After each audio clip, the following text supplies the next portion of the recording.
Hello folks, this is Sullla once again, giving you another commentary video for League of Legends, this one featuring Janna and Corki. So this is taken from a duo queue ranked game at right around 1400, I guess a little above 1400 elo rating, with myself duo queuing alongside with VarisNox. Varis is going to be playing as Corki, and I'm going to be playing as Janna in this game. Now, in case you're wondering why are we on the champion select here, well, I wanted to do a cast of this game working off of LoL replay, but unfortunately, I cannot get LoL replay to work. There still seems to be a lot of bugs with it, and whenever I tried to run the replay from this game, it kept crashing. So since I couldn't get it to work, I'm just gonna have to cast off my live stream once again. And once I did that, I figured I'd go ahead and show you both the bans for this game and the picking order. So we actually were on purple side of the map. That meant that we had last pick, not first pick, and that meant that we were the last ones to pick in this game. So we actually like it when we're playing in ranked play and we have first pick, so we have a little bit more control over what happens in the game. But fortunately for this game, even though we had the last two picks, we were able to get Varus playing as AD and myself playing as Janna, and there you can see what everybody else picked in the picking order. Started with Graves, then went to Nidalee, Skarner, and then on from there with the bans on each side. So once again, I'd like to be able to cast this using LoL replay, but I just can't get the replay to work, so I'm going to have to use the live stream instead. And unfortunately, what that means is I can't move the camera while playing. Now, anyway, to go back to another point here, again, a number of you probably saw this over the weekend, but for those who didn't, I have entered into a partnership with the Curse Gaming Network. So yes, have ended a partnership with the Button Mashers, and once again, thanks again to them for all their support.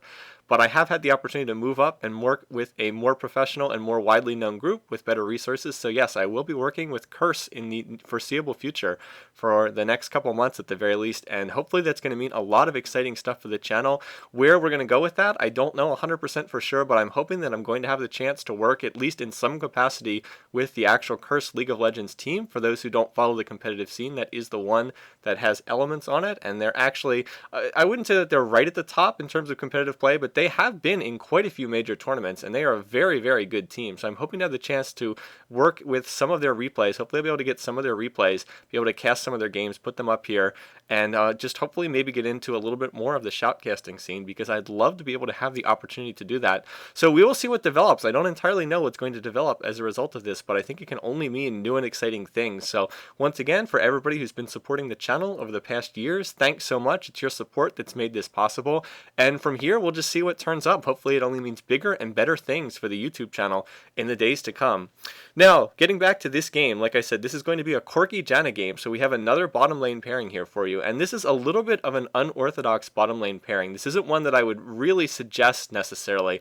The classic bottom lane pairings with Corki are you either pair Corki with Soraka if you want to get sort of a defensive sustained lane, but the idea there being that Soraka can keep infusing Corki and let him spam his abilities. He can do Phosphor Bomb spam, he can do missile spam once he hits 6. So Soraka just keeps infusing him, Corki pokes away at the enemy team, and then you've got Soraka there for sustain. Or alternately, a more aggressive support, I've often seen Taric working together with Corki as a pairing. So Corki Taric has often been a popular pairing. The idea there being that Taric will use his Dazzle, he'll stun somebody, then Corki will immediately Valkyrie in, he'll use his Phosphor Bomb, he'll use his Gatling gun, and the idea is you just try to burst the other side down, because Corki Taric has a lot of burst damage. So Corki Janna, a little bit of an unorthodox pairing here, but we decided to go with this. We were looking at the different options on their team. Their team is going to be playing Graves Sona against us, which is a very strong lane, and Varus and I have had a ton of success running Graves and Sona ourselves. But enemy team first pick, I believe they first picked Graves in this game. I'd have to go back and look at the recording again, but I'm pretty sure that they first picked Graves for this game. And once they had Graves and they had Sona, then that kind of limited our options, and we just didn't really want to play Soraka in this lane because we wanted to do something a little bit more aggressive. Now Janna has really come back into the fore. She's been getting played in pretty much every single competitive tournament game. It's been very rare to see someone on one side or the other not playing Janna, just because when the latest patch, the Nautilus patch came in, and there were nerfs to both Soraka and Sona, that meant that with the two of them getting nerfed, that meant that Janna kind of came back to the fore again. So not the worst result for me. I've played Sona a ton while she's been strong, and Sunna's still a pretty strong champion. Don't get me wrong, she's still very viable. But you've been seeing a lot more Janna, and as someone who's played Janna a ton as well, I have no problem with that. So just going to shift over to Janna. And Janna's a champ I haven't featured as much in recent videos, not because she was a bad champion, just because everybody was playing Sona Soraka. So good to get a little bit of a chance to focus on Janna. Going to talk a little bit about her gameplay in this video, and we'll try to discuss how it synergizes along with Corki as well. Like I said, it's not a perfect synergy, but you can make it work. Now, as far as Janna goes, I'll just run through her abilities for anyone who's not that familiar with Janna. Her passive gives everybody extra movement speed, which is really nice on a team like this when we have Skarner on our team. We really want that extra movement speed for initiations with Skarner. Oh, we'll get back to this in a minute. By the way, you can't see it here on the camera, but Skarner came down, was able to gank, and was able to draw first blood. We helped him get blue buff. He came right down and ganked. I actually forgot that was happening right there. So their Soraka player was going forward, was trying to zone VarisNox. The Corki player was trying to zone him out, and just got caught. Skarner came down, no word coverage from their team, and was able to draw first blood. So kudos to our Skarner player for doing that. And again, in case just sort of a general support notice, I always try to ward right at the start of the game. More often than not, it won't matter because the jungler is not trying a level 2 gank, but you feel really silly if they do come in and gank at level 2, and you didn't spot it just because you didn't bother to ward. So ever since I had some bad experiences with that, it's worth it to drop that ward and make sure that you're covered against that early gank. Anyway, as I said, Janna extra movement speed works really well for certain team comps. It works really nice when you have someone like Skarner on your team. It works great if you have like an Udyr on your team. That extra movement speed really helps. So hopefully that'll help out with our Skarner player as he goes through and jungles in this match. Now, the other thing that really makes Janna work as a support, the reason why she's been played as a support for really years on end at this point in time, as our Nidalee player gets another kill on top lane, is her E skill, which is called Eye of the Storm. This is her shield. I would highlight it over. Go ahead and highlight the skill for you if I had control over the gameplay here. But this is the skill that I put a point in at level 1, and I'm going to max it first, so points at levels 1, 3, 5, 7, and 9. It's a damage shield. Notice when I put that on Varus, it grants him a damage shield for, I believe, 5 seconds. I'm pretty sure it's 5 seconds, and it also grants additional attack damage while it's on there. So this is what makes it so great when pairing Janna with an AD player. You get that damage shield that can block damage, and as long as that shield's on, you also get extra attack damage as well. So because Corki deals a fair amount of magic damage, it's not quite as great, but it's still a really useful support skill. Now, right now there's a fight going on. Our Skarner was invading aggressively, so I'm going to try to get back to this and narrate. Look at Skarner's over there engaging with their bottom lane. Lux has come over. Now behind me, Graves is actually coming in, so I'm going to shield myself. I'm going to use my tornado. I'll talk about that skill in a minute. Varus is going to Valkyrie over the wall, going after Graves right there. And now here comes Lux and here comes Maokai. So we've actually got a 4-on-4 here. Everybody except the top lane. I'm actually going to burn my summoner heal right there. I'm going to shield Skarner. And now watch this. Oh no, he's going to get binded. That is trouble. But in comes Mordekaiser, and Maokai is pursued too far. I'm going to hit on the knockup right there. There is an ignite on Maokai, and Varus is going to get the kill right there. And now we're pursuing Graves. Are we going to be able to chase down Graves? Varus is going to use his Valkyrie, but oh no, he's just barely going to make it out of there. Looks like he had about 20 HP or so. So somehow that fight ended up working out in our favor. I'm still not sure how nobody on our side ended up getting killed, but we actually came out ahead. We were able to get another kill on VarisNox, our Corki player right here, the one I'm duo queuing with, my duo queue partner Varus. So we came out ahead 1-0 in that fight, and even better, we forced the Graves player on their team to recall he's gone back to base, and he's going to miss that entire minion wave. See them all getting eaten by the tower, so he's going to miss out on all that farm. That's going to put us ahead, and I'm going to type out somehow it all works out perfectly.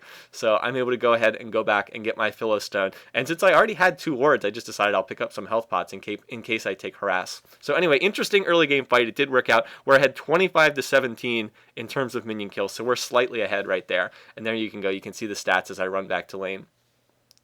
Alright, getting back to Janna's skills, as I said, her E skill is her best skill. It's what makes her as a support. If you're going to be playing AP Janna, that is an AP solo mid Janna, you actually skill her differently. You focus on her Q and her W. But for a support Janna, you focus on her E, her Eye of the Storm. And now I'm going to word at Dragon just to give us a little bit more word coverage because it is Maokai and he can gank very quickly if we don't have word coverage. Alright, now her other skills that work, her skill that I'm going to level up second. Well, anyway, I'll mention her Q skill first. I'm only going to put 1 point in her Q. Her Q is her tornado. It's actually called Howling Gale, but everybody refers to it as tornado due to the graphic.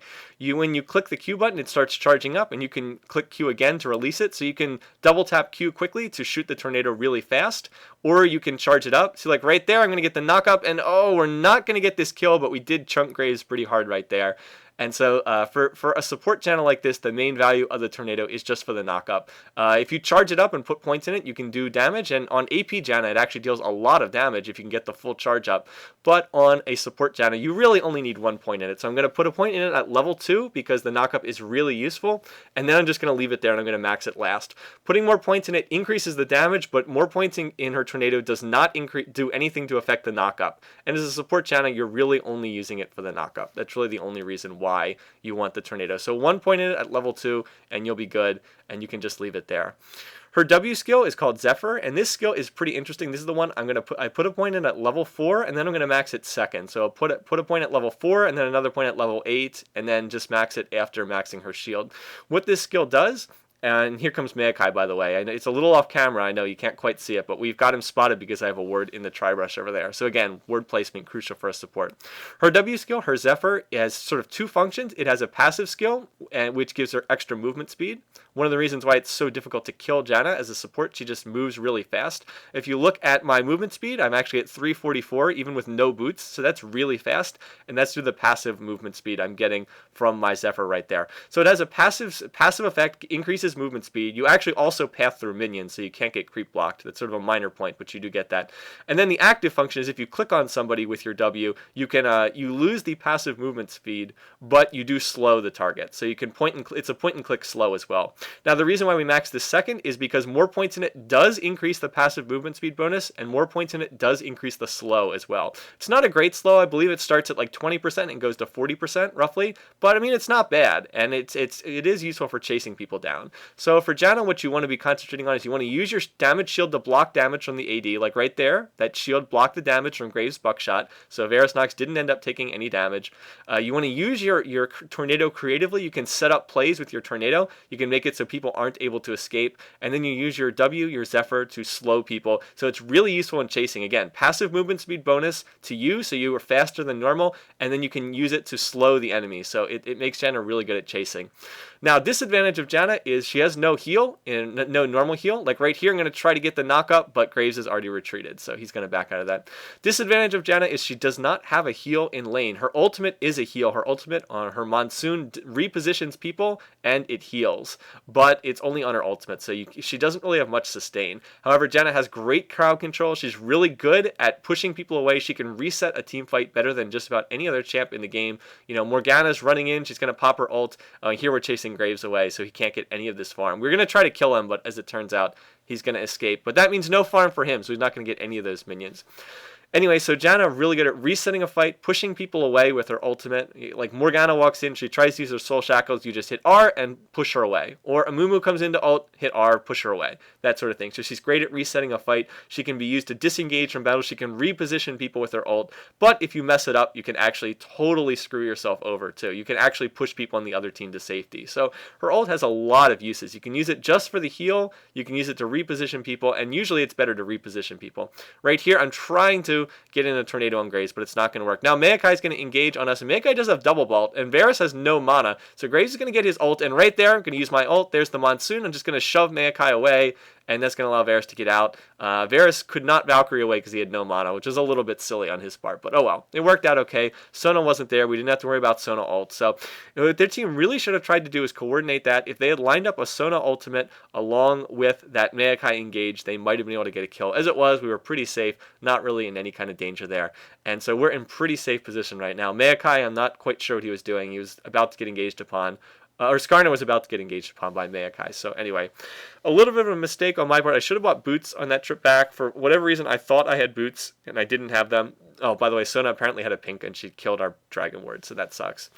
Anyway, I should have gotten boots on my trip back. Usually the build for most supports is Philistone, then boots. I thought I had them for some reason, but I did not have them, so I was already going for a Heart of Gold. And right here, I'm gonna run into the brush just to give vision so that we can make sure that we're safe for Varus to farm these minions. And as it turns out, yeah, he's safe. He's not in any trouble. If you notice, I did put the shield on myself as I walked into the brush because that. Now Graves has come too far forward. We're gonna engage. There's the Zephyr. There is the knockup right there. And now Varus using the Gatling gun. We're going in here. We've got a lot of damage. And notice how much damage it would do. We just completely burst down Graves.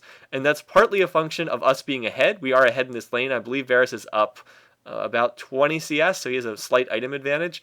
And then it's also a function of the fact that we used our skills really well in that fight. I was able to hit on my slow, I was able to get my knock-up on my tornado. Varys was able to get in a lot of damage with his Gatling gun, and then right here, Graves just forced a quick draw away. So we're just taking all these minion kills. We're making it very difficult for him to farm. Yeah, Varys already has a phage, so he's has a very large advantage over Graves right now. And now I'm going to try to get that knock-up. There we go. Make it a little bit more difficult to farm. And, just keep applying pressure, keep applying harass. Right here, watch, I'm going to mess up this fight horribly. And, oh no! Mistimed Monsoon Ultimate. That's very embarrassing. Hate to have that watch happen in a video that thousands of people are going to be watching. And that is indeed a failed Janna ult right there. Or failed Janna ult. Or failed Janna ult. What was going on there? Mordekaiser was coming down to gank our lane, and the problem there was I saw Graves come forward. What I wanted to do was I wanted to flash behind him and then use my ult to push him back so that we could take him out safely. But as it turned out, for whatever reason, I bungled the keys and I completely missed my flash. And so instead of flashing and shoving Graves backwards into the middle of our team, which would have guaranteed the kill, I just ended up ulting him to safety. So that was really dumb. And right there in mid, Skarner's going to force a flash from Lux. I don't know if she had to or not, but going to force out that flash. So I guess that's nicely done. Anyway, right here, the only good thing is, so we don't kill Graves, which is really stupid, and in all honesty, we probably would have killed him anyway if I just hadn't ulted, so really bungled that horribly, and I'm almost embarrassed to put this on film, but we all make mistakes, and it's nice to know that I screw up sometimes, definitely in these games. I'm far from the best player. But we did at least force Graves away from farming again. He had to go back to heal, and so he was going to be denied another wave of minions. So he's missing out on quite a few minion kills here, and I'd love to pull that up. I believe that it's going to show the CS numbers, the minions creep slain numbers a little bit more in a second or two. So keep an eye on that, but we're getting pretty far ahead in lane. There we go. So Varys is on 86, and I believe he was on, I didn't see how many he had. You can go back and rewind if you want to check it out, but we're ahead by a good margin. I believe we were up about 30 CS in this lane, which is a huge margin for this early in the game. So we're in good shape here right now. We have dominance in this lane, and now we're going to go into a little bit of a zone right here, I believe. Yeah, see, we're gonna hold the lane right here. If we freeze the lane's gonna push in the opposite direction. Notice because they have a cannon minion and we don't, the lane's gonna push in the other direction. So if we're careful, we can sort of freeze the lane here. Well, now that Varys uses Gatling gun, it's gonna push in their direction. But we can still deny them quite a few last hits right here because we are stronger than they are. They cannot come out to fight us. So we're just gonna make it miserable for him. Yeah, right there. Graves just having to use his quick draw defensively over and over again. So that's what we want to see right there. So now I'm gonna try to make it hard for him the last hit under the turret. Unfortunately, I missed my tornado, but I mean, we're clearly winning these exchanges. Even without a heal, we're clearly winning the exchanges, and Varys does have the double Doran's blades, plus he's got the mastery in the offensive tree that gives lifesteal. So he's got 9% lifesteal right now, and he's healing for a fair amount with on his auto attack. So like right there, we're going to go in. We want to trade. So anytime you want to trade, when you have Janna on your team, you want to use the shield to come out on your edge. Again, if you're playing against Janna, what you want to do is you don't want to trade while that shield's on. You want to try to look to trade when the shield's down if you're playing against Janna.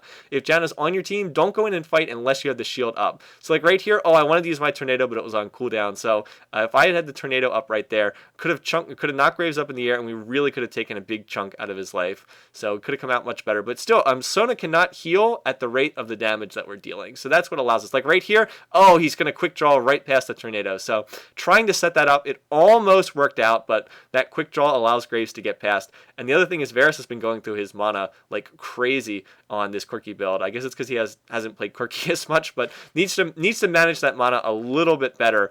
But, I mean, we're clearly winning this lane. We're forcing to the tower over and over again. The tower's taking a whole bunch of these minions. Graves does not appear to have the skill to last hit perfectly under tower, which is difficult to do.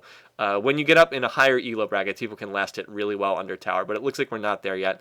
And now Skarner's going to make the call to Dragon. This is a good time to go for Dragon. Notice how we've got bottom lane pushed to tower. We've got mid coming over here. They're well aware that we're doing this, but as long as we pull the Dragon back, it's not really in much danger. The only way that they can take this is if we fail the smite, and fortunately that doesn't happen. So going to type out the timer, and again, you should always time buffs, especially if you're playing in ranked, you want to win. Go ahead and time stuff. 5 minutes on red and blue, and 6 minutes on Dragon, and 7 minutes on Baron. So if you can keep that in mind, you can often take buffs completely for free just because you have the timer and they don't. Anyway, Varus at 115 CS there, and I believe Graves was at about 80. So we're up about 40 CS right now. And look, again, he comes forward, he tries to trade with us, and we're just able to out trade. Again, with that shield on, Varus gains a lot of damage. I'm at level 9, so I have 5 points in Eye of the Storm. I believe it's 10 points per level. It's around something like that. I know that you get 50 extra attack damage at rank 5 in the skill. Now here's our team starting to get silly. See, they've gotten the kill on Maokai. Now they just need to get out, but that tower shot's going to finish off Mordekaiser. Now right here, Graves is coming into the fight. Skarner should turn and focus Graves. Look how low Graves is, but instead Skarner is just going to suicide, trying to kill Sona underneath the tower. He's going to get binded by Lux right there. And yeah, he's just going to die completely needlessly here. So to absolutely no purpose whatsoever. So right there, Lux is going to finish him off with that laser. And that was very poorly played by Skarner. There was just no reason to tower dive right there. So really silly by our Mordekaiser and Skarner. Again, at that point, we just needed to back out. And this is, again, very typical of people in ELO who are sort of at lower ELO brackets, sort of like suiciding to try to get kills. We actually lost the game right before this one, in part because we got ahead and then our team just started going crazy, threw away the advantage that we had because they started tower diving. So anyway, we see 131 to 81. So we're 51 CS ahead in this lane. And that's a giant margin. That's we're ahead by about 50%. In terms of minion kills. I mean, Varus is. I'm obviously not farming as a support. So what I'm going to do here is I'm going to go for the control the lane buy, which is I've got Heart of Gold, I've got Philistone, I've got Boots. That's really all I need. So what am I going to get next? I'm going to go for an Oracle so I can clear all of their wards, deny them sight, and make it so that they have to play even more defensively because they won't have any vision of jungle ganks incoming. So this is my try to control the lane and put us further ahead build. This is sort of a snowball build on the support. Grab Oracle early, now that I've got my 2 passive gold bonuses, and take out all of their sight so they can't see what we're doing. And so our jungler can set up plays down here on the map. Now, as it turns out, Varus is 1v1ing with Graves down there, and he comes out ahead because he is ahead in items. Graves has 3 Doran's Blades, and he has Berserker Greaves. Meanwhile, VarisNox has, I'm not sure how many Doran's Blades he has, but he has a Phage and he has Sheen, and he's getting close to his Trinity Force, so he's quite strong right now. Meanwhile, over here, there was a fight going on mid. I decided it's more important for me to come up and help this fight mid. Varus is fine in bottom lane. He doesn't need me to babysit him because he's ahead in bottom lane. He doesn't need help. If he was behind, I would have to stay down there to help him out, because if he's behind, like let's say Graves was the one up 50 CS. If Graves the one up 50 CS, I can't leave the lane because Graves will just kill him 1v1. But because we're ahead, I can go up there and try to help out mid. As it wasn't needed, but if that fight mid had kept going, I could have helped out in that fight and it could have been a bigger deal. Now Maokai comes down, Maokai sees me, he saw me taking out that ward, he wants to come in and engage, so I was going to back out, but then Skarner comes in here, and watch, now Maokai's going to engage, and now we're getting pulled into the brush, so I'm going to flash in here, and there is a good Janna ult. I'm going to shove all of them into the wall, and also heal. There's the knock-up on Sona. Now I'm going to use my slow right there. I get the slow on Maokai. He probably wasn't getting out of this anyway, but we just want to make sure we get him, and indeed, there he's going to fall, going to deliver double buff over to Skarner, and we even got a Mordekaiser Ghosty out of it, and a Ghost on Graves, too. He's a great target to get it on. So that was a 3-for-0 exchange right there. It came out really well considering the whole fight started with Skarner face-checking into 3 members of their team, but it worked out okay. Was able to get off a good Janna ult in that fight. I actually flashed to make sure I got the ult off in the right position, pushed all of them into the wall. Mordekaiser came in, got his Ghost, and Varus just doing the normal range DPS thing, just doing damage over time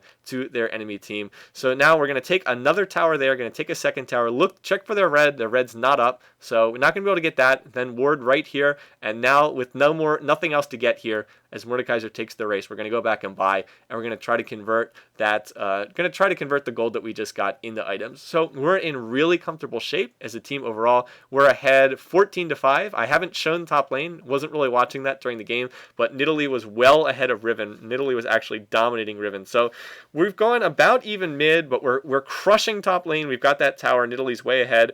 We're crushing bottom lane. And we're heading down towards Dragon, and I'm actually a little bit off on the Dragon timer. I thought it was spawning at 21 minutes. It was actually going to spawn at 22. I noticed this when I went back and checked. And now their team is fighting, and there it is. That's it. Enemy team surrender. So an early 21-minute surrender. Their team just giving up as soon as things start to go wrong. They were in deep trouble in that game, but hey, no inhibs down, Baron not down. Would not have said that game was over, but they just decided to give up.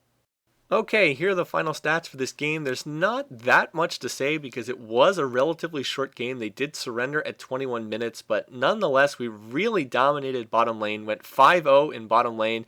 If you look at the stats there, Varys got 3 of the kills, and I assisted on all 5 of them. So really just dominated down there. If you look at the gold and the items, VarisNox had 154 minion kills compared to a little over 100 for Graves, but more significantly than that is the total gold. Varys had almost 7,000, while Graves was just a little over 4,000. So he was essentially up Trinity Force to the pickaxe of Graves, and that's just an enormous advantage. And that's where we were winning so decisively in those team fights there in the battle. We were just able to out-exchange them over and over again, and that's what put us ahead. Elsewhere, the other real difference in the game is I wasn't able to show top lane much, but Nidalee just crushed top lane. 6-1 against 0-7 for Riven, so just utterly dominated that top lane. I don't know why Riven would be building Boots of Swiftness either, but really just dominated that top lane. And then the combination of top and bottom winning sort of made up for the fact that Mordekaiser and Skarner, I mean, they played okay, but they weren't really doing anything that special between the two of them. So anyway, that added up to a win because the other team just, again, gave up. And I think the teams give up way too easily in ranked mode. Really in any mode, but especially in ranked mode. I mean, they were behind, but that game was far from over, and they just completely checked out. And if you look at the chat there, you can see that their team was much more interested in arguing with one another than continuing to play on and try to turn the game around. Anyway, I did have some requests to do more games that weren't custom games, more stuff from solo duo queue stuff, and hopefully I'll have the chance to do that. The reason why I haven't done more videos is I just haven't had the time to play. I really don't have that much time to play League of Legends, but hopefully I'll try to be able to get more games in and be able to show you guys more stuff. So anyway, once again, thanks for watching, thanks for listening. Hope you enjoyed this video, and there should be more stuff up soon. Until then, take care guys, and I'll see you again soon.